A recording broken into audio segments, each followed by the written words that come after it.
This conference will now be recorded. The three most common revenue leaks in small tax firms and how to plug them in your practice. My name is William Hamilton. I'm the co-founder of SmartPath, and I'm going to take us through this topic today. So every small tax practice can really benefit from more revenue. It doesn't matter if you're getting ready for retirement and you're preparing your firm for sale, or if you just started your practice and you're working like crazy to build that year-round revenue that you really need for yourself and for your staff. But the reality is you can't achieve that sustainable revenue growth if your practice is also leaking revenue at the same time. It's that old leaky bucket philosophy and thing that we see in our lives and in our businesses. So the easiest way to grow your revenue is to plug those existing leaks. And we work with firms all over the country, and we've seen that there are three common areas in a small practice where revenue usually escapes from. Now, here's the key understanding that we need to realize when we're talking about fixing revenue leaking out of our practice.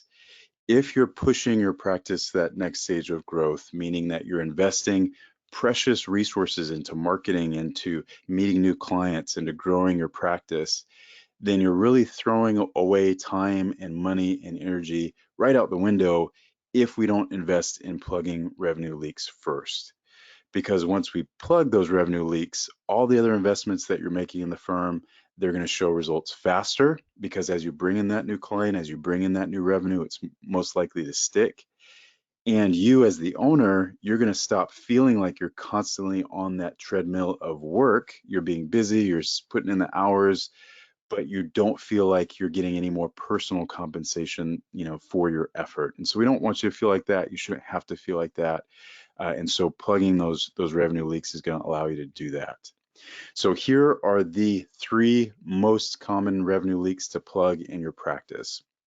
The first one is giving away your strategic help. The second one is not monetizing your value when clients start a business. And the third one is not actively managing your work scope. And we're going to dive into each one of these individually so that you can understand what we mean and then also show you how to plug it in your practice. So the first leaky area is giving away your strategic help. Starting here at the top of the slide, I want you to follow along with me if you can. Your clients obviously need help planning right now with tax legislation changes, with all the things that are happening in the financial world right now. Clients need guidance on how to pay less tax and how to achieve their business and personal goals. And if you're offering clients planning as an add-on, meaning you're doing a separate consulting engagement if a client wants help with tax planning or business planning or strategic financial analysis or anything like that, that potential planning revenue is likely leaking out of your practice. Now, why do we say that? Because as consumers, we're taught and we're trained by brands to decline add-ons, but then embrace value that's included. Think about yourself when you go to buy something. If you've ever been at the checkout counter and the person, at the checkout counter says, "Hey, do you want to add on this service?" Well, you probably immediately decline that additional service even before really knowing what it is because we've been trained to do that versus if a brand includes that value in the original purchase price, right? Think about the value meal at your local fast food restaurant. It comes with a burger and a fries and a drink and maybe sometimes a dessert or a toy, and we don't mind paying for it because it's all included. Or when you go to buy that new car, if they want to charge you separately for a navigation system, maybe you're not going to want to buy it, but if it's included in the price, you're more open to it. And so the same thing is with our practices. If you want to capture that planning revenue that your clients need, you need to bake it right into the planning, bake it right into the package that the client's going to buy up front. We don't want to have to sell it separately.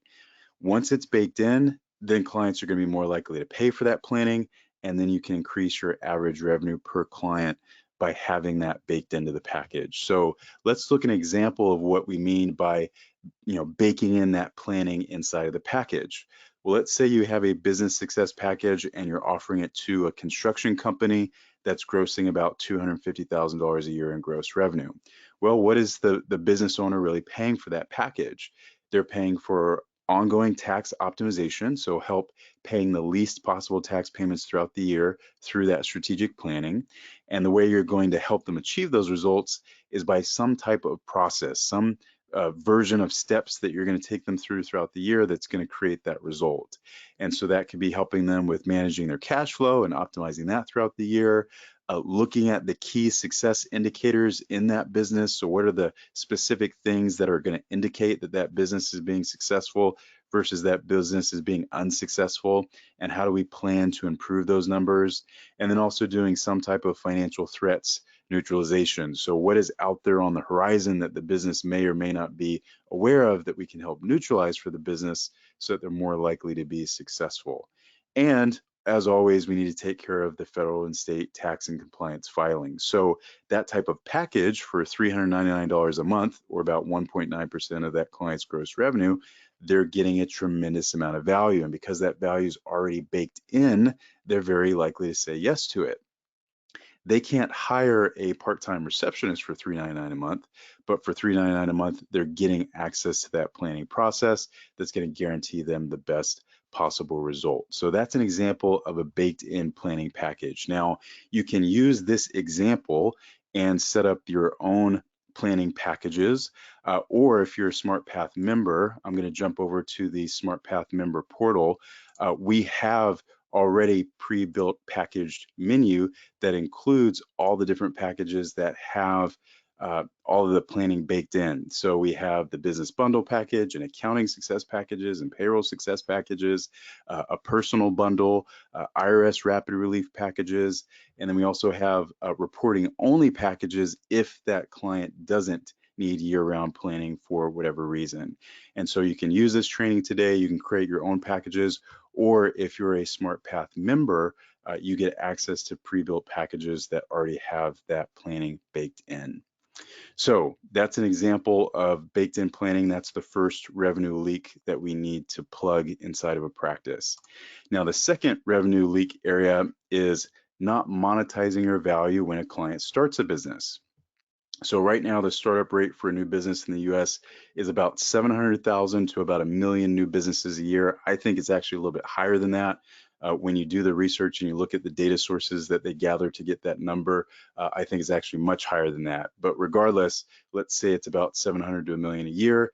That's a lot of new businesses being started in the US every year, and that number is set to grow significantly. So as a tax and accounting professional, you know how a business starts holistically, meaning you know what will happen when a client declares themselves an S corporation, but they never, file their 2553. You know what happens when a client is paying someone as a 1099 contractor, but really that person should be on payroll as a W-2 employee. You see how to really start and set up a business holistically. And there is no other advisor in the client's life that can see how all those other tax and logistical elements are working together to either create business success or create a bunch of chaos that's going to have to be cleaned up later. Their attorney cannot help them with this conversation. Their insurance agent cannot help them with this conversation. You are the only person that can see all of it and how it works together. And because of who you are, you're probably already helping many clients with this conversation of, hey, I have this idea, I want to start a business, can we talk about it? Do I need to incorporate? Do I need to become an LLC? You're probably already in this conversation. So if you don't have a defined package that allows you to be fairly compensated for this help, then this is revenue that is leaking out of your practice. Now, the good news is your package doesn't need to be complicated. It doesn't need to put you in a position to do anything that you're not qualified to do. But here are the things that should be in your new business startup package. The first thing is basic business planning from a financial perspective. So sitting down with the client, talking to them about the business financials. What are you selling? How much is it going to cost you to create your product or to deliver your product? And what price points are you delivering it at? How are you funding your business in the first 12 months? What are the other competitors that are at similar price points for what you're offering?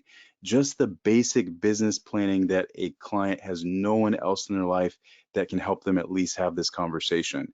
Now, it doesn't mean you need to have the answers to all of these questions. That's the client's job. They're going to be the subject matter expert in their business, but you can at least help them to have the conversation and help them think about the different things that should be on their radar. That's the first thing. The second thing is that entity needs analysis and filing if necessary. So should they be an S Corp? Should they be a C Corp? If they have a partner, do they need to be a partnership? Should they run as a sole proprietorship in the first year? What entity needs to be set up to fulfill this business? What are the payroll and HR setup needs that the business may have? What other financial reports can be optimized through accurate accounting so that the client can really see how much they're spending and where their money is coming from in that first year so that they have the best chance to be successful. And then also, if we're starting this new entity, this new thing that's going to live and breathe on its own, we need to have ongoing compliance for it. So that means preparing a tax return, whether it's a separate return and part of their Schedule C. If they have an S Corp or a C Corp or an LLC, that entity needs to be maintained in their state. So those are the basic things that you would want to have in your business startup package. Now you can use this list to create your own package, or again, if you're a SmartPath member, when you log into the SmartPath portal, one of the packages is the new business incubator. And that new business incubator is already set up, it's already created, you can put your logo on it, and it's going to walk the client through the different phases of setting up a new business so that you can actually easily be compensated for your help with that. And when you're providing that new business incubator, as a member, we teach you how to price it, we teach you how to onboard clients into it, and we give you all the delivery steps and tools for how to actually make it a reality. So there's a way to plug that revenue leak in your practice if you'd like a shortcut, if you'd like some help, or you can obviously use this checklist and set up your own package. Now, the third leak area is going to be not actively managing your scope of work. And this is a huge one. We hear this topic being talked about all the time, from every different outlet in the industry. But we want to give you the cheat sheet of what you need to do to manage your scope of work. So we know that any client engagement is only going to make you money if you have a margin, right? What is the profit above the costs that you incur to deliver that service or to deliver that engagement? So tracking how much value you're delivering to a client versus how much they're paying you for that value, that's the foundation of managing your scope of work. How much value are we delivering versus how much are they paying? And that's going to help us define what scope we need to manage. If you, as the firm owner, if you don't have a simple documented way to actively manage this work scope for every single client that you engage with, you're going to continue to leak revenue. So both you and the client need to be able to see exactly how much value is being delivered through your work together, and that needs to be documented. If either party can't see this, if you can't see it or if the client can't see it, that's when friction around fees occurs because you're both looking at the same engagement but with a different understanding. So let's say you're charging the client, $500 a month for a monthly engagement package, and you know that you're delivering $500 worth of value. But if it's not documented, if the client can't see what value is being delivered, then they may push back on that fee, and it's going to cause friction in the relationship, and nobody wants that, right? You're a professional, you don't want to have that friction. So the easiest and most direct way that we've seen work time and time again to gain control over your scope is to really take the time to define the outcomes and define the priorities that the client wants to achieve with each engagement. Now, this doesn't need to be complicated, it doesn't need to be laborious, but it does need to be done effectively. So that's called having a scope management system, or an SMS. And if you have a scope management system, it's going to document these specific answers for you and the client so that there is no friction in the relationship. So the first thing it's going to answer is, okay, what specific results does this client expect to achieve through this engagement? Then how many of those results will be included for this engagement period? So if it's a yearly engagement, what results are we going to deliver throughout the year? If it's a monthly pricing package the client's on, what results or how many of those results are we going to include each month. Then we need to answer what deliverable is going to indicate when a priority that that client wants to achieve is complete. Then what are the order of priorities that you're going to work on first, second, or third? So the client could have 1,000 things that they want to get done, and that's fine. You just can't do all 1,000 of those things at one time underneath a defined scope. So we need to create a priority or an order of what we're going to work on first, second, or third. That needs to be prioritized with the client, so you and the client are on the same page and both have that understanding. And then the last question is, okay, when will everyone know that a priority is complete and if others can be started? So let's say the client defined, 6 priorities that you wanted to complete. And for a certain engagement period, let's call it a month, you were able to get to those first 2 priorities. Okay, great. That means priorities 3 and 4 and 5 and 6 have to wait until the next month or the next engagement period. But when you have a scope management system that documents all of these answers, that becomes much, much easier, and it takes the friction out of managing that scope. So use this checklist to create your own scope management system, or if you'd like to use one that's already pre-built, as a SmartPath member, you get access to member resources. One of those resources is the action planning template. And in the action planning template, it actually takes you through the process of defining a documented action plan for a business client or for a personal client.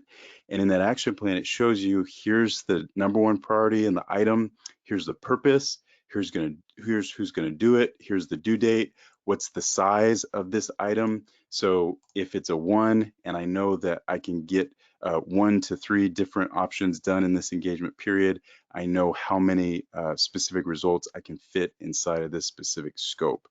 Same thing for your personal clients. You can use this template to actually document and share with the client what are the priorities, what are we working on during this engagement period, and then what are the backlog of things that we want to work on after we finish these top 3, and then what are the things that we want to get to someday maybe, but we're not going to get to right now. And this is already set up. You can put your logo in it, you can share it with the client, and then that's going to give you a shortcut. So that's how you're going to manage the scope issue and the scope revenue leak if you want some help.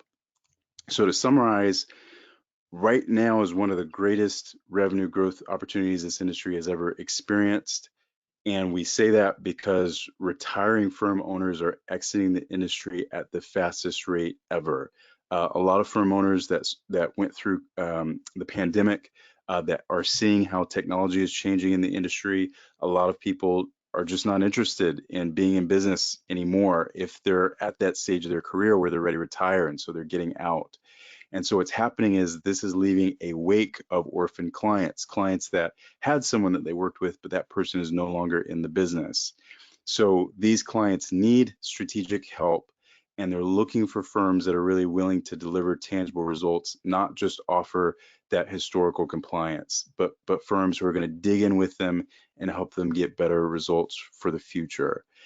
And add to that, right now, there are proven ways, like we're showing you in this training, where you can set up your practice to work for you and to work for your life instead of just burning you out like previous generations in this industry. So right now is a great opportunity to grow your revenue. The first way we'd love for you to do that is to plug your revenue holes in your firm so that you can grow your revenue this year. You work hard, you have amazing knowledge and ability to help your clients. You deserve to be able to make the revenue that you want to make. And the good news is you can do it successfully if you take the right approach. And we're glad that you watch this training so that you can see exactly what that approach is.